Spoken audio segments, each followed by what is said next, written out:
आज की क्लास में हम सीखेंगे कि ट्रांसपोर्टेशन प्रॉब्लम में हम लूप कैसे बनाते हैं। लूप को क्लोज पाथ के नाम से भी जाना जाता है। ये जो लूप का कॉन्सेप्ट है ये बहुत ही इंपॉर्टेंट कॉन्सेप्ट है। देखिए, लूप के कॉन्सेप्ट में कई बार बच्चों को बहुत कंफ्यूजन रहती है, लेकिन ये बहुत ही आसान कॉन्सेप्ट है। अगर इसे आप सही तरीके से समझ लेते हैं तो इसमें बिल्कुल भी कंफ्यूजन जैसा कुछ भी नहीं है। तो अब हम सीखेंगे कि लूप कैसे बनाई जाती है। देखिए, लूप हम कैसे बनाते हैं। हम लूप बनाना अनऑक्युपाइड सेल से स्टार्ट करते हैं। अनऑक्युपाइड सेल कौन सा होता है? जिस सेल में कोई भी एलोकेशन नहीं हुई होती। तो इसका मतलब ये है कि हमारी जो लूप है, या जो मैं कहूँ कि हम एक रास्ता बनाएंगे, वो रास्ता कहाँ से शुरू होगा? वो रास्ता हमेशा एक अनएलोकेटेड सेल से, या उसको अनऑक्युपाइड सेल भी बोलते हैं, अनऑक्युपाइड सेल से स्टार्ट होगा। और ये जो हम रास्ता बनाएंगे, ये रास्ता हमने इस हिसाब से बनाना है कि ये रास्ता हमारा अनऑक्युपाइड सेल से ही शुरू होगा। और ये रास्ता बनाते समय हम किन सेल्स का यूज करेंगे? हम एलोकेटेड सेल्स का यूज करेंगे। मतलब हम अनऑक्युपाइड सेल से चलना शुरू करेंगे और रास्ता बनाएंगे एलोकेटेड सेल्स के ऊपर। एलोकेटेड सेल्स या ऑक्युपाइड सेल्स, ये कौन से सेल्स होते हैं जिनमें हमने एलोकेशंस करी होती है। तो हम क्या करेंगे? अनऑक्युपाइड सेल से चलना स्टार्ट करेंगे और हमारा जो रास्ता बनाएंगे वो एलोकेटेड सेल्स के ऊपर रास्ता बनाएंगे। और एलोकेटेड सेल्स के ऊपर रास्ता बनाते हुए हमें उसी सेल में वापस आना है। मतलब जिस अनएलोकेटेड सेल से हमने रास्ता बनाना शुरू किया था, हम उसी अनएलोकेटेड सेल में वापस आएंगे। ठीक है। और ये जो रास्ता हम बनाएंगे ना, इस रास्ते में हम वर्टिकल लाइंस और हॉरिजॉन्टल लाइंस का यूज करेंगे। ठीक है। हम कभी भी रास्ता बनाते हुए या लूप बनाते हुए डायगोनल लाइंस का यूज नहीं करेंगे। ठीक है। और जब भी हमें रास्ते में टर्न लेना होगा, लेफ्ट लेना होगा, राइट लेना होगा, ठीक है, तो हम हमेशा जो टर्न लेंगे वो कहां से लेंगे? हमेशा एलोकेटेड सेल से ही टर्न लेंगे। ठीक है। ये बातों का आपको ध्यान रखना है। अब ये एग्जांपल हमारे पास अवेलेबल है। इस एग्जांपल की हेल्प से हम सीखेंगे कि लूप कैसे बनाते हैं। अब देखना, मैंने आपको बताया था कि लूप हमारी हमेशा कहां से स्टार्ट होती है? अनऑक्युपाइड सेल से स्टार्ट होती है। और ये पूरी जो लूप बनती है, ये किन सेल्स के ऊपर बनती है? एलोकेटेड सेल्स के ऊपर। हमेशा एक बात याद रखना, लूप का जो स्टार्टिंग पॉइंट होता है ना, वो ही अनऑक्युपाइड होता है। बाकी लूप जिन सेल्स के ऊपर बन रही है वो हमेशा एलोकेटेड सेल्स ही होते हैं।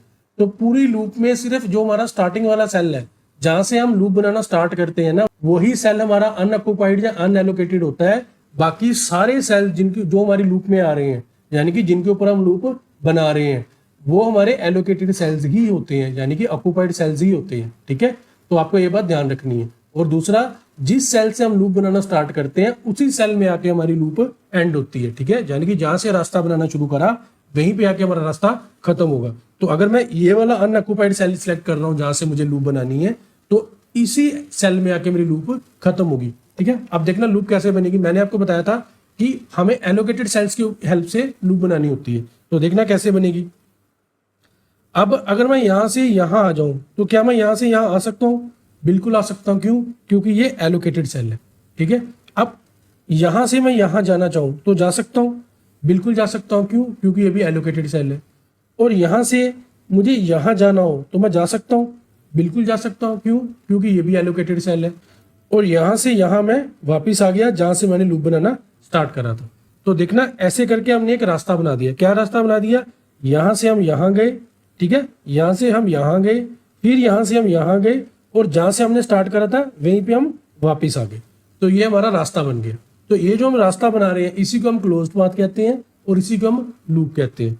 ठीक है ना। अब देखना, ये जो हमने रास्ता बनाया है इसमें हमने हर जगह पे एलोकेटेड सेल्स को ही यूज किया है जिनके ऊपर हमारा रास्ता बनता है। ठीक है। और जब मैंने टर्न भी लेना था, जैसे जैसे देखना, मैं यहां से जब मैं यहां से यहां आया, ठीक है, और उसके बाद मैंने राइट टर्न लिया, तो ये मैंने एलोकेटेड सेल पे लिया। फिर जब मैंने यहां से टर्न लिया नेक्स्ट सेल की तरफ, वो भी हमारा एलोकेटेड होना चाहिए, तो मैंने एलोकेटेड सेल से ही टर्न लिया और एलोकेटेड सेल पे पहुंच गया। यानी कि लूप में हमारे जहां पे भी टर्न्स आ रहे हैं वो सारे कहां पे आ रहे हैं? एलोकेटेड सेल्स पे आ रहे हैं। ठीक है। हमारी जो लूप है वो हमेशा एलोकेटेड सेल्स के ऊपर ही बनती है। अब मैं यहां से यहां चला गया, फिर मैं यहां से यहां आया, फिर मैं यहां से यहां गया, फिर मैं यहां से वापिस आया। मैंने इस डायरेक्शन में काम करा। क्या मैं इसकी उल्टी डायरेक्शन में भी काम कर सकता हूँ? यानी कि हमारी जो लूप होती है, क्या वो क्लॉकवाइज या एंटी क्लॉकवाइज कुछ ऐसी कंडीशन है? ऐसी कोई कंडीशन नहीं है। आप चाहो तो चाहे लूप क्लॉकवाइज बना लो, आप चाहो तो चाहे लूप एंटी क्लॉकवाइज बना लो। ठीक है। हमने अभी इस डायरेक्शन में काम करा है, अब मैं इसकी रिवर्स डायरेक्शन में बना के देखते हैं लूप। ठीक है। सेम चीज आएगी, कोई फर्क नहीं है। देखना कैसे। ठीक है। अब हम क्या करेंगे? पहले मैं यहां से यहां जा सकता हूं, बिल्कुल जा सकता हूं क्योंकि एलोकेटेड सेल है। फिर मैं यहाँ से यहाँ जा सकता हूँ, बिल्कुल जा सकता हूँ, एलोकेटेड सेल है, ठीक है, मेरा रास्ता बन रहा है। अब इस सेल से अगर मैं इधर जाना चाहूँ तो क्या मैं जा सकता हूँ? नहीं जा सकता। क्यों? क्योंकि ये अनएलोकेटेड सेल है।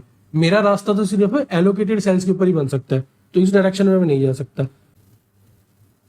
तो अगर मैं यहाँ से इधर जाता हूँ तो मैं जा सकता हूँ, बिल्कुल जा सकता हूँ, क्योंकि एलोकेटेड सेल है, ठीक है। अब यहाँ से मैं ऊपर अपने वापस जहाँ से स्टार्ट करा था वहां पे जाना चाहूँ तो जा सकता हूँ, बिल्कुल जा सकता हूँ। देखना सेम चीज बन गई, ठीक है। तो चाहे आप क्लॉकवाइज बना लो चाहे एंटी क्लॉकवाइज बना लो, ठीक है, हमने तो जहां से स्टार्ट करा है हमें वहीं पे वापस आना है, बस इतना सा काम है। तो इसे ऐसे करके हम ये लूप बनाते हैं। अब ये जो हम लूप बनाते हैं ना, इसके ऊपर हम जो हमारा ऑप्टिमलिटी टेस्ट जब हम कर रहे होते हैं तो वहां पे हम ना प्लस माइनस के साइंस भी साइन करते हैं। तो अब वो कैसे करते हैं, देखना, जहां से मैंने स्टार्ट करा होता है ना वहां पे हमेशा प्लस साइन आता है, और इसके आगे जो हमारा पाथ होता है वहां पे सारे अल्टरनेट साइंस चलते हैं। जैसे यहाँ पे प्लस आ गया तो इधर में, इसके बाद में इस सेल में आया तो यहाँ पे माइनस आ गया, फिर मैं इधर आया तो यहाँ पे प्लस आ गया, यहाँ पे आ गया तो माइनस आ गया, ठीक है ना। यहाँ पे प्लस है, इसके अपोजिट यहाँ पे माइनस होगा, इसके अपोजिट यहाँ पे प्लस होगा, इसके अपोजिट यहाँ पे माइनस होगा। तो ऐसे करके हमारे सारे ऑल्टरनेट साइंस चलते हैं, ठीक है। अब ये साइंस का भी ऐसे ही है, ये जो मैंने प्लस माइनस साइन लगाए हैं, चाहे आप क्लॉकवाइज लगा लो चाहे आप एंटी क्लॉकवाइज लगा लो, कोई फर्क नहीं पड़ेगा, ठीक है। ये प्लस माइनस साइन जो हमने लगाए हैं इसका क्या यूज है ये मैं आपको ऑप्टिमलिटी टेस्ट में बताऊंगा, ठीक है। तो ऐसे करके हम क्लोज पाथ या लूप बनाते हैं, ठीक है। अब एक चीज और देखना, जो भी हम लूप बना रहे हैं वहां पे देखना, मैंने आपको बताया है कि जब भी हमारी लूप बनती है तो उसमें हमेशा हॉरिजॉन्टल और वर्टिकल लाइंस होती हैं। अब देखना यहाँ पे हमने जो लूप बनाई है, ठीक है, वहां पे हमारी हॉरिजॉन्टल और वर्टिकल लाइंस का ही हम यूज कर रहे हैं, ठीक है ना। तो हमारी जो लूप बनती है वो कॉम्बिनेशन होता है हॉरिजॉन्टल और वर्टिकल लाइंस का, ठीक है। ऐसा नहीं होता कि मेरा, अब जैसे ये मेरा एलोकेटेड सेल है तो मैं इधर ऐसे डायगोनल चला जाऊं, ऐसा नहीं होता। हमारी कभी भी जो लूप होती है उसमें हमारी कोई भी लाइन जो होती है वो डायगोनल नहीं होती, ठीक है, हॉरिजॉन्टल होंगी और वर्टिकल होंगी। तो हमारी लूप जो होती है हमेशा हॉरिजॉन्टल और वर्टिकल लाइन से ही बनती है, ठीक है। अब हम क्या करेंगे, अब हम एक और अनएलोकेटेड सेल लेते हैं और वहां से लूप बना के देखते हैं, ठीक है। अब हम ये वाला सेल सेलेक्ट करते हैं और यहां से लूप बना के देखते हैं। अब देखना, अगर मैं यहां से यहां जाना चाहूं तो मैं जा सकता हूं, बिल्कुल जा सकता हूं, क्योंकि एलोकेटेड सेल है, ठीक है। अब यहां से मैं यहां जाऊं तो जा सकता हूं, नहीं जा सकता। क्यों? क्योंकि भाई इधर तो अनएलोकेटेड सेल है और मेरा रास्ता तो एलोकेटेड सेल्स पे ही बनता है, तो इधर तो मैं बिल्कुल भी नहीं जा सकता, ठीक है ना। अब यहां से अगर मैं इधर जाना चाहूं तो मैं जा सकता हूं, बिल्कुल जा सकता हूं, क्योंकि एलोकेटेड सेल है, एलोकेटेड सेल्स पे ही जाना होता है मुझे। अब देखना नेक्स्ट, इधर से मैं अगर इधर जाना चाहूं तो मैं जा सकता हूं, बिल्कुल जा सकता हूं, क्योंकि एलोकेटेड सेल है। अब देखना इसके सामने नेक्स्ट एलोकेटेड सेल मुझे किधर दिखाई दे रहा है, इधर दिखाई दे रहा है। तो क्या मैं इधर आ सकता हूं? बिल्कुल आ सकता हूं, इधर आ सकता हूं, क्योंकि एलोकेटेड सेल है। अब क्या मैं इधर से राइट जा सकता हूं? नहीं जा सकता। क्यों? क्योंकि एलोकेटेड सेल नहीं है। अब इसके सामने मुझे एलोकेटेड सेल किधर दिखाई दे रहा है, इधर लेफ्ट साइड पर दिखाई दे रहा है, तो मैं इधर आ गया, ठीक है। तो यहाँ पे मैं इधर आ गया। अब यहाँ से अगर मैं जहां से मैंने स्टार्ट करा था वहां पे जाना चाहूँ तो जा सकता हूँ, बिल्कुल जा सकता हूँ, ठीक है। तो देखना, जहां से मैंने शुरू करा था मैं वहीं पे वापस पहुंच गया, जहां से मैंने शुरू करा था मैंने वहीं पे वापस पहुंचे। देखना, अब यहाँ पे हमारी लूप की शेप देखना। अब इससे हमें ये पता चलता है कि जरूरी नहीं है कि हमारी जो लूप होगी वो हमेशा स्क्वायर या रेक्टेंगल की शेप में ही होगी, ठीक है ना, वो स्टेप्ड शेप में भी हो सकती है, ठीक है। आपको लूप की शेप से मतलब नहीं है, आप तो बस एलोकेटेड सेल्स पकड़ते जाओ और रास्ता बनाते जाओ, ठीक है। और ये देखो कि जहां से हमने शुरू करा था ना वहां तक हमें वापस पहुंचना। अब मैंने जो लूप बनाई है, ठीक है, मैं इधर से इस डायरेक्शन में गया था। अब किसी और डायरेक्शन में अगर मुझे जाना हो इसी सेल से तो क्या जा सकता हूँ? देख लेते हैं अब क्या उधर कहीं और से लूप बन पा रही है हमारे पास। देखना, बिल्कुल बन पा रही है। कैसे? अगर मैं यहां से यहां चला जाऊं तो जा सकता हूं, बिल्कुल जा सकता हूं। अगर मैं यहां से यहां चला जाऊं तो जा सकता हूं, बिल्कुल जा सकता हूं। अब इसके सामने अब नेक्स्ट एलोकेटेड सेल मुझे कहां मिल रहा है, इधर मिल रहा है, तो मैं इधर जा सकता हूं, बिल्कुल जा सकता हूं। अब इसके सामने में नेक्स्ट एलोकेटेड सेल कहां मिल रहा है, इधर मिल रहा है, तो मैं इधर जा सकता हूं, ठीक है। अब नेक्स्ट एलोकेटेड सेल मुझे कहां मिल रहा है, इसके सामने, ये वाले सेल के सामने यहां मिल रहा है, तो मैं इधर आ सकता हूं, बिल्कुल आ सकता हूं। अब इस सेल में पहुंच चुका हूं। अब यहां से देखना, अगर मैं सीधा इधर लेफ्ट मुड़ जाऊं तो भाई मैं अपने होम स्क्वायर में जा सकता हूँ। होम स्क्वायर वो होता है जहां से हमने लूप बनानी स्टार्ट करी थी, ठीक है ना, वहीं पे हमें वापस जाना होता है, इसलिए उसको होम स्क्वायर बोल देते हैं। तो जहां से मैंने शुरू करा था वहां पे वापस जा सकता हूँ, ठीक है। तो ऐसे करके लूप बन गई। अब देखना, शेप वही बनी है जो जैसे पहली बनी थी हमारे पास, ठीक है। तो मैंने चाहे क्लॉकवाइज बना लूं या एंटी क्लॉकवाइज बना लूं, सेम इफेक्ट आता है, ठीक है। अब नेक्स्ट एक और अनऑक्युपाइड सेल देखते हैं, वहां से लूप बना के देखते हैं, ठीक है। अब देखना हमारे पास नेक्स्ट अनऑक्युपाइड सेल कौन सा है। अब नेक्स्ट अपन ये वाला सिलेक्ट कर लेते हैं। अब यहाँ से लूप बना के देखते हैं, ठीक है। अब यहाँ से लूप बनानी है, मतलब ये मेरा स्टार्टिंग पॉइंट हो गया, अब यहाँ से मैं किधर जा सकता हूँ, देखना अगर मैं इधर जाना चाहूँ तो जा सकता हूँ, बिल्कुल इसके सामने एलोकेटेड सेल है, मुझे एलोकेटेड सेल की तरफ ही जाना होता है। अब इसके सामने नेक्स्ट एलोकेटेड सेल मेरा ये ऊपर आ रहा है तो मैं इधर आ गया, ठीक है। अब इसके सामने मेरे पास एलोकेटेड सेल कौन आ रहा है, ये वाला आ रहा है लेफ्ट साइड पे, तो मैं इधर आ गया, तो मैं इधर आ गया, ठीक है। तो यहाँ पे पहुंच के अब मैं नेक्स्ट अपने होम स्क्वायर या जिस सेल से मैंने स्टार्ट करा था वहाँ पे वापस आना हो चाहूँ तो आ सकता हूँ, बिल्कुल आ सकता हूँ। अब मैं वापस आ गई, ठीक है। तो ऐसे करके हमारी लूप बन गई, ठीक है। अब ये तो हो गया कि मैंने इस डायरेक्शन में गया था, ठीक है। अब उल्टी डायरेक्शन में देखते हैं। अब यहाँ से यहाँ जाना चाहूँ तो जा सकता हूँ, बिल्कुल जा सकता हूँ। इस सेल से इधर जाना चाहूँ तो जा सकता हूँ, बिल्कुल जा सकता हूँ। अब नेक्स्ट इस सेल से इधर जाना चाहूँ तो जा सकता हूँ, बिल्कुल जा सकता हूँ। तो इस सेल में जैसे ही पहुंचा तो वापस जहाँ पे मैंने स्टार्ट करा था उधर पहुंच सकता हूँ, बिल्कुल पहुंच सकता हूँ। तो देखना ऐसे करके हमारे पास लूप बन गया। तो क्लॉकवाइज भी बना के देख लिया, एंटी क्लॉकवाइज भी बना के देख लिया, ठीक है। आपको ऐसा नहीं करना कि एक बार क्लॉकवाइज बना के देख ली फिर एक बार एंटी क्लॉकवाइज बना के देख ली, आपका तो किसी एक डायरेक्शन में बना लो, चाहे क्लॉकवाइज बना लो चाहे एंटी क्लॉकवाइज बना लो, ठीक है ना। अब मैं तो आपको समझाने के पर्पज के लिए कि क्लॉकवाइज बना लो चाहे एंटी क्लॉकवाइज बना लो, ठीक है। तो अकॉर्डिंगली मैं वैसे बता रहा हूँ आपको, ठीक है। लेकिन आपको तो एक ही चीज करनी है, चाहे आप क्लॉकवाइज बना लो चाहे एंटी क्लॉकवाइज बना लो, हमें तो एक पाथ बनाने से मतलब है, ठीक है। अब हमने ये वाला अनऑक्युपाइड सेल यूज करके देख लिया। अब एक और अनऑक्युपाइड सेल पकड़ते हैं, वहां पे लूप बना के देखते हैं। इस अनएलोकेटेड सेल से लूप बना के देखते हैं, ठीक है। अब यहाँ पे हमारे पास एक और इंपॉर्टेंट पॉइंट है समझने के लिए, वो क्या, देखना जो हमारी लूप होती है ना उसमें जो हम लाइन ड्रॉ करते हैं उसमें कभी भी हम 3 कॉन्जिक्यूटिव सेल्स यूज नहीं करते। मतलब जैसे देखना ये एक सेल है, ये एक सेल है, ये एक सेल है। अब सपोज करो मैंने यहाँ से लूप बनाना स्टार्ट करना है, ठीक है। ये भी एलोकेटेड सेल है और ये भी एलोकेटेड सेल है। अब देखना अब मैं यहाँ से यहाँ जा सकता हूँ, ठीक है। यहाँ से यहाँ चला गया क्योंकि एलोकेटेड सेल है। अब मैं ना तो इधर जा पा रहा हूँ, क्यों, क्योंकि यहाँ पे अनएलोकेटेड सेल है। ना मैं ऊपर जा पा रहा हूँ, तो ये अनएलोकेटेड सेल है ऊपर भी, ठीक। अब ना तो मैं इधर जा पा रहा हूँ ना मैं इधर जा पा रहा हूँ, क्योंकि एलोकेटेड सेल नहीं है तो टर्न ले नहीं सकता, ठीक है। अब मुझे इतना पता चल गया भाई ये वाला एलोकेटेड सेल जो है ना इससे काम नहीं बनेगा, मुझे ये जो नेक्स्ट एलोकेटेड सेल है ना इसको ट्राई करना है। तो जब मुझे इसको ट्राई करना है तो फिर मैं ऐसे नहीं करूंगा कि पहले मैं यहाँ से यहाँ जाऊंगा फिर यहाँ से यहाँ जाऊंगा, तो इसे कहते हैं कि 3 कंसेक्यूटिव सेल्स एक साथ एक लाइन में आना, ठीक है। तो मैं ऐसे नहीं करूंगा कि पहले यहाँ से यहाँ गया फिर यहाँ से यहाँ गया, ये गलत है। फिर हम क्या करेंगे, जब मुझे पता है कि भाई जब मुझे पता है कि ये वाले सेल से बात नहीं बन रही, अब मुझे ये वाले एलोकेटेड सेल को चूज करना पड़ेगा। तो फिर ऐसा नहीं मैं करूंगा कि पहले इधर से इधर चले जाओ फिर ये इस सेल से इस सेल में आया फिर इस सेल से इस सेल में गया। मैं क्या करूंगा, मैं डायरेक्टली इस सेल से ये वाले सेल पे जाऊंगा, यानी कि ये ऐसे हमारी जो लूप बनेगी ना उस पे ऐसे हमेशा 2 सेल्स होते हैं एक लाइन में, ठीक है। ये जो बीच वाला सेल है ना ये वाला सेल इसे हम इग्नोर कर देंगे, इसके ऊपर से लाइन गुजरती हुई जाएगी ये वाले सेल के साथ कनेक्ट हो जाएगी, ठीक है। तो इसे कहते हैं कि 3 कंसेक्यूटिव सेल्स एक लाइन में नहीं आएंगे। बात समझ में आ गई आपको, ठीक है। अब आगे देखना, अब देखना यहाँ से यहाँ पे यही चीज बन रही है हमारे पास। जब मैं इस सेल से यहाँ जाना चाहूँ तो जा सकता हूँ क्योंकि एलोकेटेड सेल है।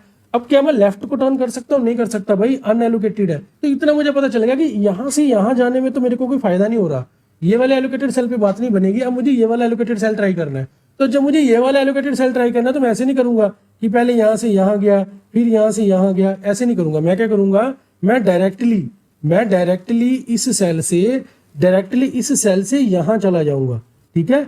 इसे हम इग्नोर कर देंगे क्योंकि हमें एक लाइन में 3 कंसेक्यूटिव सेल नहीं लाने हैं, कि ऐसा नहीं करना है कि यहाँ से यहाँ जाऊं, ठीक है, और फिर यहाँ से यहाँ जाऊं, ठीक है। हमें ऐसा नहीं करना है, तो इसे आपको ध्यान में रखना होगा। तो ऐसे करके मैं क्या करूंगा, ऐसे करके अब मैं ये वाले सेल में आ गया, ठीक है। अब मैं ये वाले सेल में आ गया एलोकेटेड सेल में। अब यहाँ पे देखना, ठीक है। तो अब इसके सामने एलोकेटेड सेल मुझे कहाँ मिल रहा है, देखो इसके लेफ्ट में मिल रहा है, तो मैं इधर टर्न कर सकता हूँ, मिल गया ना लेफ्ट में एलोकेटेड सेल, तो इधर आ गया।